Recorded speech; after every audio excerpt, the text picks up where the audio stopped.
Operation and Year, his automaton, stop a runaway train while traveling to Wahlberg's machine. Art Academy. Raishin is given the nickname Second Last upon his arrival at the academy because he placed second to last on the entrance exam.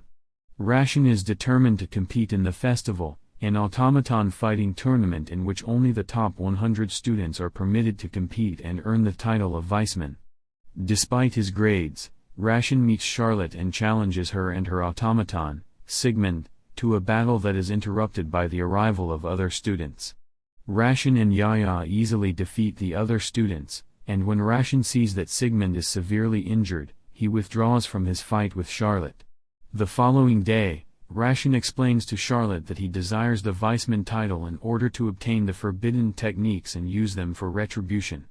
Raishin observes Magnus passing by and confronts him. During the conversation, Raishin gives Magnus a small jar instead of challenging him to a fight, as he is aware that he would lose due to the disparity in their respective skill levels. In exchange for entry into the festival, Felix, the head of the discipline committee, recruits Raishin to eliminate an unknown entity known as Cannibal Candy, which has destroyed numerous automata and caused the disappearance of 26 students. Yaya is dismayed when Charlotte asks Raishin out on a date, and he accepts. Raishin explains his background and the fact that he only started studying 2 years ago, which explains his poor academic performance. On their date, Charlotte admits to Raishin that she once committed a heinous sin. Racing and Charlotte encounter another Cannibal Candy crime scene after their date. Raishin and Charlotte encounter Felix at the crime scene, who frightens Charlotte away. Raishin gives Yaya a pair of boots and informs her that he confirmed with Charlotte that she is not Cannibal Candy before returning to the dorms.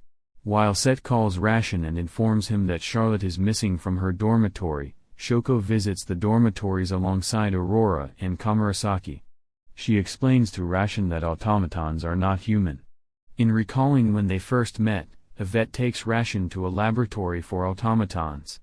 After Raishin deduces that Lisette was present at the crime scenes, he discovers Lisette's preserved corpse in Felix's locker and realizes that the lie said he had been conversing with was a prohibited automaton. Charlotte defeats an automaton outside the laboratory, but it is a trap set by Felix to frame her as Cannibal Candy, after a number of Eve's hearts were discovered in her dorm room. Charlotte discovers that Felix's Cannibal Candy was intended for Raishin to kill her. Felix is about to kill Charlotte when Raishin and Yaya arrive, both injured. Sigmund informs Racing and Yaya about Charlotte's past. Charlotte's family was renowned for producing automatons, but they lost everything when the young Prince of Wales was injured by one of their creations. Charlotte attends school on a scholarship, saves money to purchase the Eve's hearts from her family's automata, and hopes to one day be united with her family. Lisette is revealed to be Eliza, Felix's automaton, who can absorb the magical abilities of the automatons she devours. As she and Yaya battle, Eliza's body transforms into a mist that engulfs Yaya. However, as only one type of magic can be used at a time, Eliza's attacks become ineffective, and she is ultimately destroyed. Raishin is honored and admitted to the festival despite his poor grades, and Charlotte gives him a pendant with defensive abilities as a token of her gratitude for clearing her name. Rachel and Yaya are afraid, caught in a trap she set for Raishin. As they enter their dorm room later that day, Frey constructs another trap by constructing a cage, only to become trapped within it. Raishin refuses when his brother, Loki, warns him that puppeteers have taken notice of him for beating Felix and Eliza, and that it would be in his best interest to withdraw from the festival. That night, Frey attempts another assassination on Raishin, but instead falls asleep in Rachel's bed. Said Charlotte informs Raishin the following day about Divine Works, a shady automaton manufacturer that sponsors Loki and Frey and bribes its way to magic circuit patterns Frey's machine. Rabbi attacks Raishin before being rendered unconscious by a stun grenade. Raishin accompanies Kamarasaki on a reconnaissance mission to the orphanage where Loki and Frey were raised. As they wait, Yaya and Sigmund discuss what it means to be human before Yaya is attacked. Yaya regains consciousness after being severely injured in the attack, but she requires expert repairs from a puppeteer. Racing and Komurasaki encounter Yomi, the prototype automaton of the GARM series that is about to be destroyed at an orphanage. Yomi guides them through the orphanage and explains Frey's history. When the alarm sounds, they are led to a laboratory where illegal experiments on humans are conducted. Raishin, Komurasaki, and Yomi are pursued by guards through the sewers, and Yomi informs them that the GARM series of automata will be discarded and replaced by the Angel series if Frey loses the festival. Yomi, mortally wounded after shielding Raishin from gunfire, makes the ultimate sacrifice to allow Raishin and Komurasaki to flee. Grathyon meets Shoko in his room, where she orders him to remove the magic circuit from Rabbi. Raishin fights Loki instead of Frey at the start of the Wahlberg's Night Festival. Raishin is gravely injured after taking the blow from Cherubim in sword form in order to defend Yaya.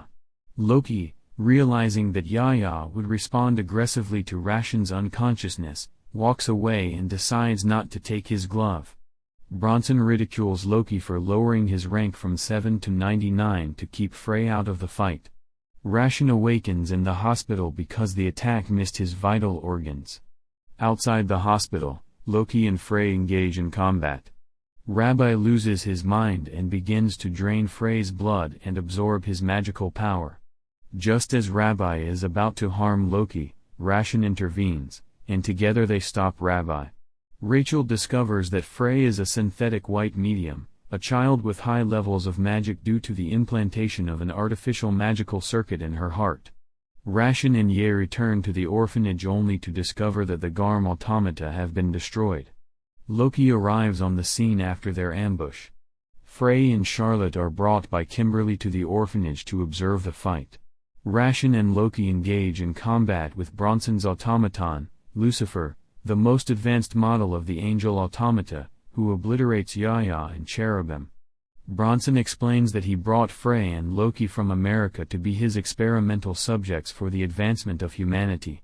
Yaya and Cherubim collaborate to defeat Lucifer, with Cherubim engaging him in direct combat while Yaya uses explosives concealed in her sleeves to disable his jet circuit.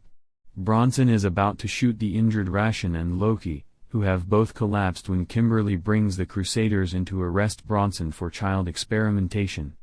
Raishin and Loki are brought to the infirmary, where he causes trouble in an attempt to treat Raishin himself. Raishin observes a girl falling from a rooftop, and Yaya rescues her. While Charlotte and Sigmund destroy the Academy's clock tower, Henriette, the younger sister of Charlotte whom Yaya saved, has made multiple suicide attempts. Raishin goes in search of Charlotte after realizing the attack on the clock tower is contrary to her nature. Charlotte is sent by Cedric to see Raishin with a warning for him to avoid Henriette. Just before she hangs herself, Frey finds Henriette with her automatons. Raishin is prepared to face the 87th ranked puppeteer who fails to appear that evening. Charlotte prevents a second attempt at suicide by Henriette. Kimberly informs Raishin that Rutherford, the headmaster of the academy, is being targeted, and Raishin deduces that the Kingsford family is involved. The following day, Raishin identifies Rutherford near the clock tower ruins and sends Yaya to contact Shoko.